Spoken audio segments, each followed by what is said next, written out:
Sólríka veðrið mun halda áfram fram á morgundaginn, helgina. Á sunnudaginn, hinn daginn eftir morgundaginn, verður smám saman skýjað með rigningu. Það þeirra laugadagur á morgun.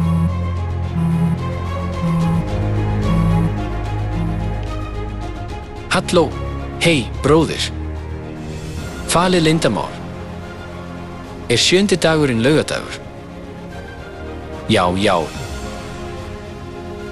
Matt kafla 24, vers 20. Bróðir.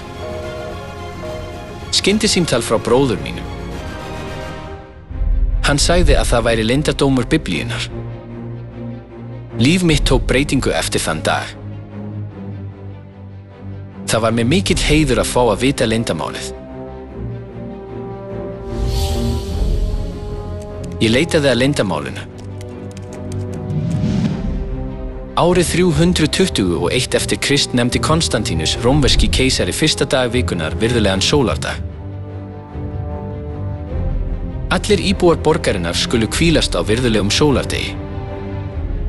Fyrsti dagurinn, sunnudagur, var gerður að almennum frídegi og tilbeiðsludegi. Dagurinn til að tilbiðja Guð, 7. dagur hvíldadagsins, var afnuminn. Hvíldadagur Guðs 7. dagur í vikunni. Fyrsti dagur í vikunni sunnudagur. Helgin byrjar á laugardegi. Hvíldadagurinn, dagur tilbeiðslu, laugadagur.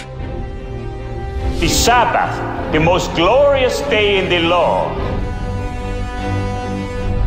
has been changed into the Lord's Day. This has not been done by the command of Christ, but by the authority of the church.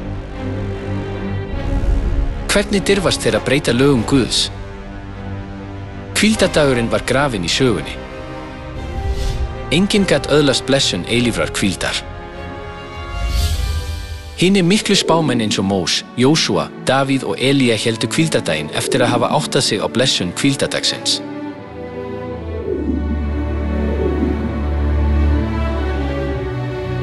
Jesús, Pétur og Jóhannes héldu einnig hvíldadaginn.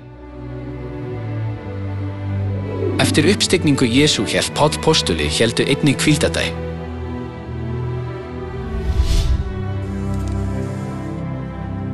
Biðjið að flótti yðar verði ekki vetur eða á hvíldardegi. Þá verður svo mikla þrenging sem enginn hefur þvílík verið frá upphafi heims allt til þessa og verður aldrei framar.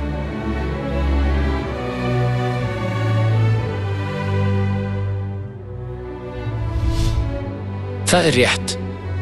Hvíldadagurinn boðorð Guðs sem við eigum að halda allt til enda veraldar.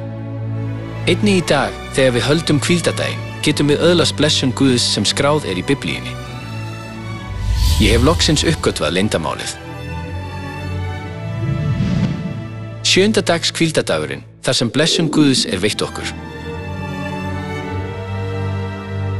Ég hef fundið kirkjuna sem heldur hvíldadaginn samkvæmt Biblíunni, eins og Jesús og postularnir gerðu. Það Guðs kirkja.